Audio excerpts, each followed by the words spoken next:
In today's episode, we're going to be talking all about communicative language teaching. What is it exactly, and how do we know when we are doing it in our classroom? So let's jump in. Are you a language teacher looking for some reassurance that what you're doing in the classroom is on the right track? Or maybe you're looking for some ways to teach even more effectively. If you're one or the other or somewhere in between, you've landed in the right place. This is the World Language Classroom Podcast with your host, me, Joshua Cabral. You're about to get tips, tools, and resources so that your students continue to rise in proficiency and communicate with confidence. Let's jump in. Vamos, allons-y. Hello, my friends. Hola, mis amigos. Bonjour, mes amis. We're going to take on the topic of communicative language teaching. This is such an important term. We hear it all the time. A lot of us are doing it in our classroom or think we're doing it in our classroom. And I want to make sure that we truly understand what is behind it so that when we are teaching in our classrooms and we are creating lessons, that they really are part of this concept of communicative language teaching. And sometimes we realize, absolutely, yes, it is. And then there are going to be times when we think, that's not really communicative. And perhaps we have to make some changes or modifications. And that's an important part of teaching. And I'm hoping that's what we get out of these conversations we have on this podcast. It's a time to look at our teaching, to be introspective and to self-assess and make sure that we are truly working towards the goals that we want for our teaching and for our students. So when we start to look at this idea of communicative language teaching, we have to start by understanding the difference between an approach and a method. Now, within this, we also have procedure and technique. It goes a little further. But we're going to stay at the idea of approach and method. And I'm pulling here from some of the work of Jack Richards and Theodore Rogers, often referred to as Richards and Rogers. They have a book you can read called Approaches and Methods to Language Teaching, if you want to go a little further into this. But they take on this idea of approach and method. And an approach is really sort of the higher level theoretical approach or understanding to something. I use the word approach because it's an approach. So when we look at communicative language teaching, it is an approach and not a method. Now, a method is what you're actually doing in the classroom to reach those theoretical goals, or they're guided by the theory at the approach level.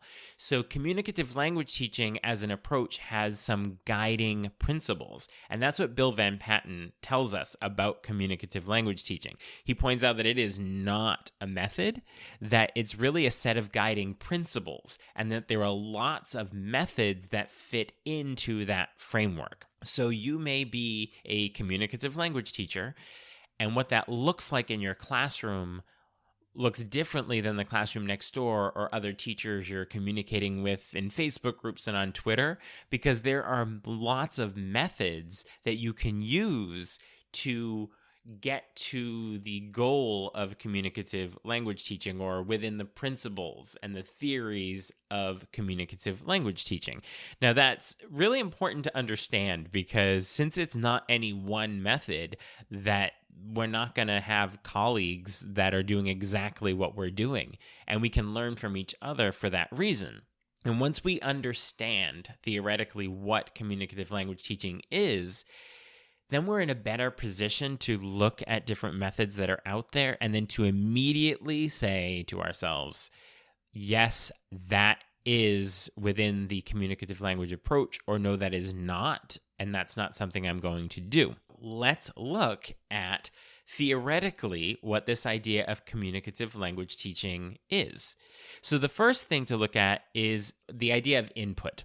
So input that is comprehensible is essential. So this is what creates language and the subconscious mind of the learner.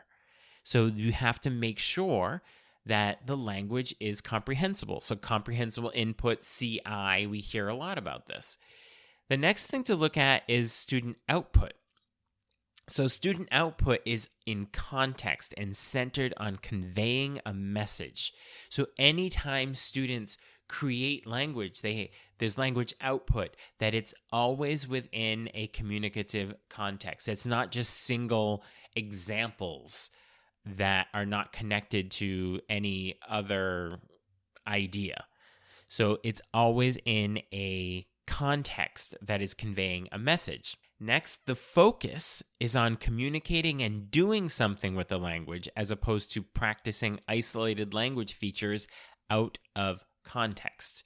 So when you start to look at different methods that are out there, and if it is a method that is not focused on communicating and doing something with the language, but rather on isolated language features out of context, then you'll see that that's a method that's not going to help you move towards the goals of communicative language teaching, or they're not part of the theoretical understanding in communicative language teaching. Next thing to look at is the student in the classroom. And in the communicative language classroom, the student is the center. It's very student-centered as opposed to teacher-centered.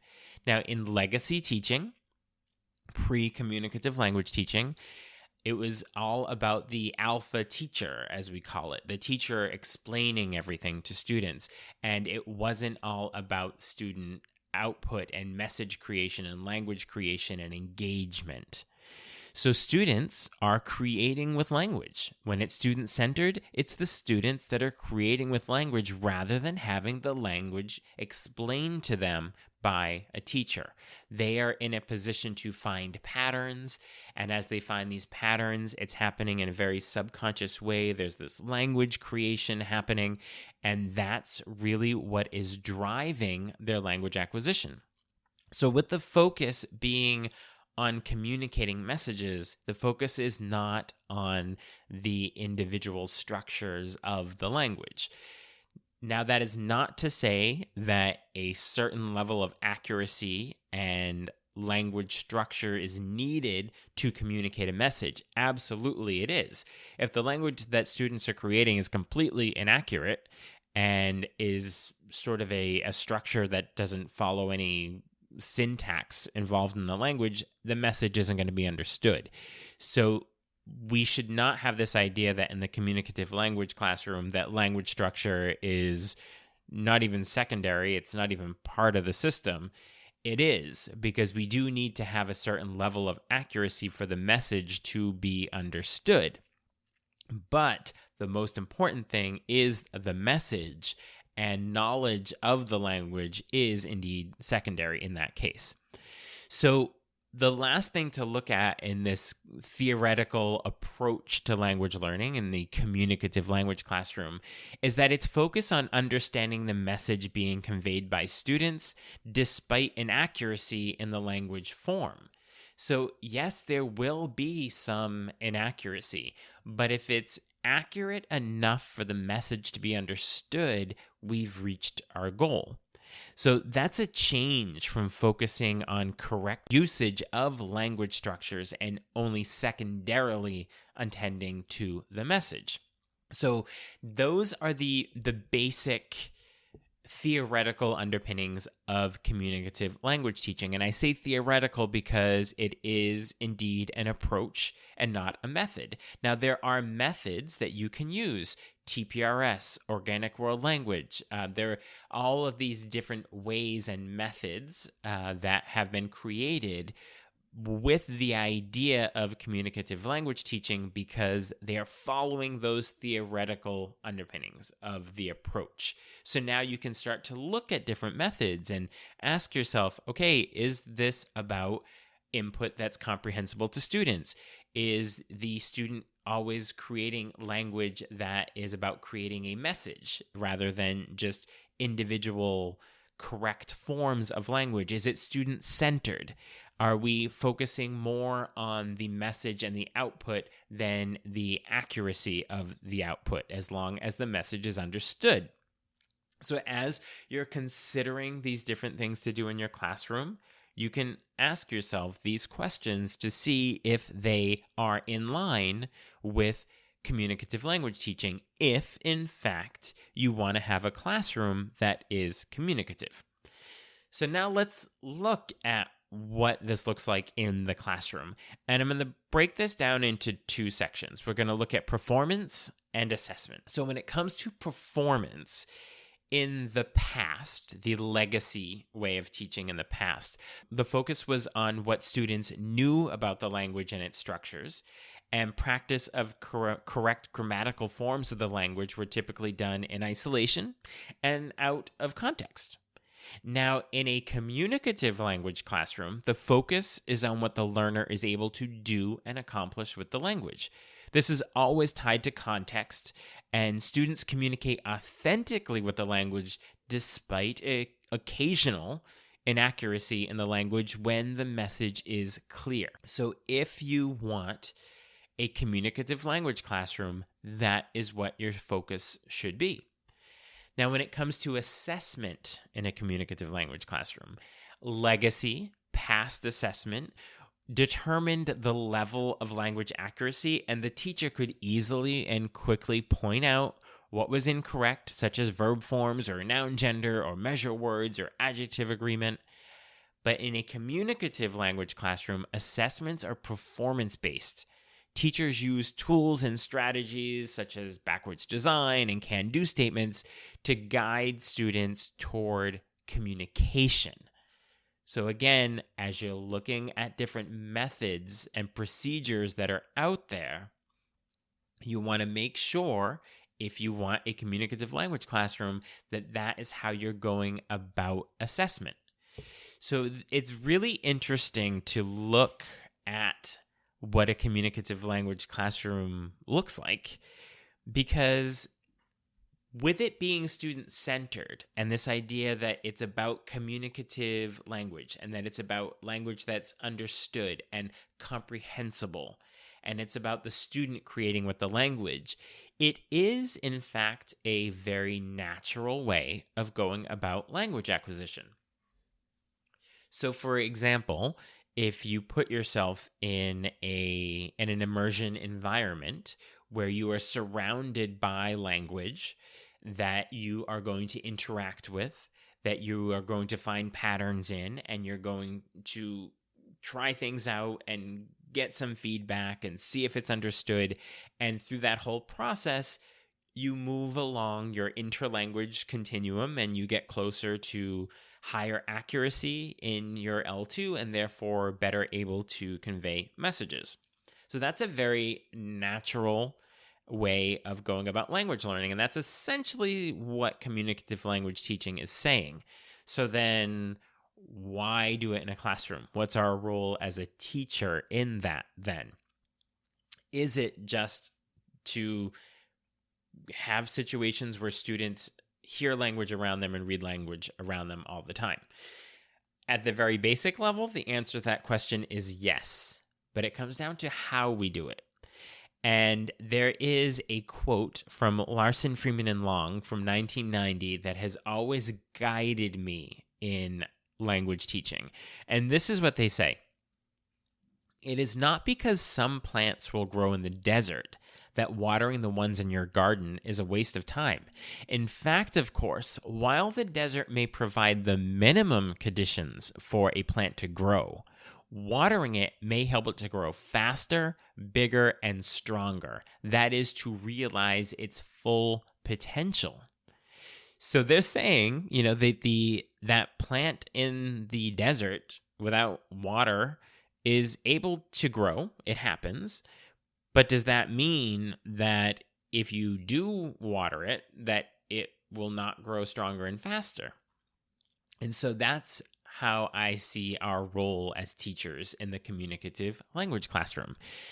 That language acquisition is going to happen in a natural way, where with the exposure and engagement with language they will be creating in any circumstance, this subconscious language structure that then they will use to communicate. but we can help them along by providing comprehensible input, which they would not get. Nobody would get comprehensible input on the street when they're just in an immersion environment. And Stephen Krashen points this out as well, is that the benefit of the classroom is that students are getting comprehensible input, which is going to move them along their acquisition process faster than on the street where they're not going to get comprehensible input. So that actually makes it better. But our role as teachers is to make sure that they have that comprehensible input that they're able to tend to and work with along the way. So as you're looking at this idea of communicative language teaching and you're figuring out what you want teaching to look like in your classroom, just reflect back on, is it student-centered? Is it about comprehensible language, that students are able to comprehend enough of the language to find patterns and then have that become part of their subconscious language system? And in this student-centered classroom, they have opportunities to create with the language, and it's always in a communicative context based on creating a message and conversing, and not just isolated language that's not in context.